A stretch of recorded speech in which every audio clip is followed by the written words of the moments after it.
The Bravo franchise has always been known for its dark tans.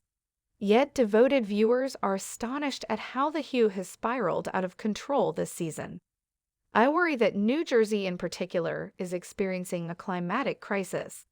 The levels of pure heat that are currently emitted from its borders cannot be explained in any other way. On a Tuesday night, turn on your television to witness how the Real Housewives of New Jersey ensemble has shattered scientific preconceptions about how high temperatures can be tolerated by the human body. Every person on this show could fry an egg on their skin. Well, trust me, I realize that is nothing new. I've watched each of RHONJ's 12 whole seasons multiple times. Since day one, everyone have noticed these women's all-over crispy tans. Joe Gorga, Teresa Giudice's brother and Melissa Gorga's spouse, once participated in a marketing campaign for a nearby tanning clinic, which salon? Shine tans. Fitting, as if you come within 50 feet of that man, your skin will start to sizzle if you don't wear those protective volcanic costumes, just like the couple from Fire of Love. Yet something has changed in season 13. These people don't just appear to have received the sun's kiss.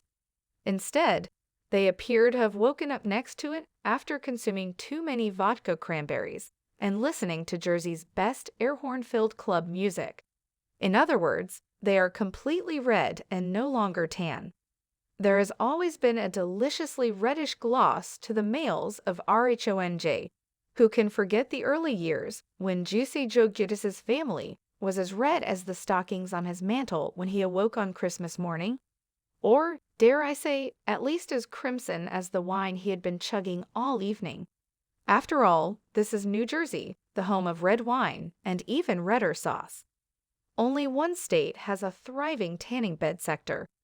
Even in the dead of winter, we expected to see men with flushed faces and women on their arms, who appeared to have just left the beach. That little line of distinction has vanished. Everyone on RHONJ now appears to be a gorgeous auburn color. I'm not the only one that has noticed either. The internet is experiencing this phenomenon more quickly than a pot of poor meatballs. Actress Casey Wilson posed the question to co-host Danielle Schneider on her podcast Bitch Sesh. I'm asking everyone, is my television broken? Could it possibly have a filter on it? In a recent episode, Wilson asked a question. There appear to be bronzers as well, but they're red, she added. Schneider then added her 2 cents by responding as best she could. Indeed, since the sun is shining. And it's not just Schneider and Wilson who have seen this difference. People have been crying into the blank on Tuesday nights in search of solutions. Author and radio presenter Joan Summers tweeted, "Can I truly question why all the men on RHONJ are practically crimson red, all over their bodies 99% of the time? Is that sunbathing? Is it related to only consuming red meat and using steroids? Exactly what is happening," another Twitter user went online to provide a more innocent perspective. The caption tweet made reference to a scene in which every spouse of a RHONJ wife is gathered for a night out with the guys. There is every color in a Crayola box at that table, they said. If we take a closer look at the scene that ended last week's chapter, it might serve as our starting point. At a nearby bar, 8 men are huddled together over 3 tables. Each male gradually turns redder throughout the scene, even though they all arrived at the venue looking like Samantha in Sex and the City after her chemical peel. But to what can we put the blame for this? Let's examine the proof. The boys order beers initially, followed by a round of shots that will be kept coming as the evening progresses towards insanity. The redness might build up throughout their entire skin thanks to the excellent foundation that the alcohol provides. Then come a number of platters of bar food. We're talking burgers, onion rings, loaded nachos, and towers of whatever is slathered in grease. Their pores are about to host a technological masterpiece, so throw it all back and wash it down with a shot. The final characteristic is one that transcends any meal or drug that might cause redness.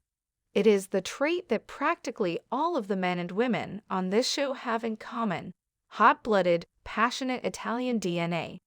The atmosphere among the men deteriorates into mayhem throughout the course of the evening, as it frequently does.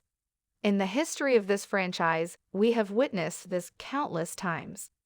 A verbal altercation breaks out between group members due to an existing gap. Joe Gorga and Teresa Giudice's fiancé, Luis Rulas, appear to be competing to see who can resemble Bob the Tomato from VeggieTales the most. Without a doubt, this is where the redness that has affected the entire cast of RHONG came from. Anger that boils your blood has no regard for gender.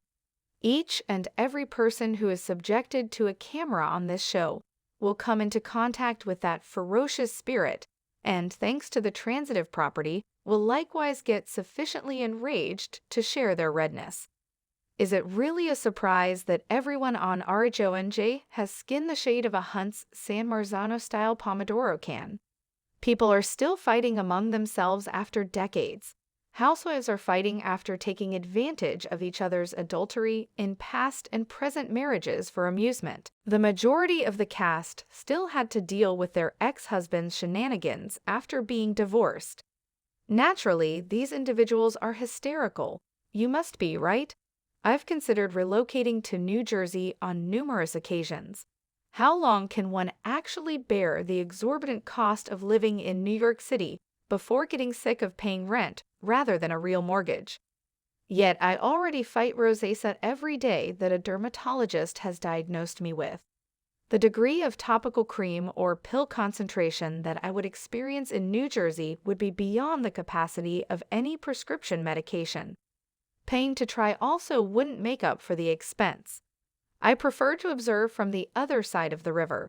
We're all simply trying to get through without a flare-up when they and I are both crimson.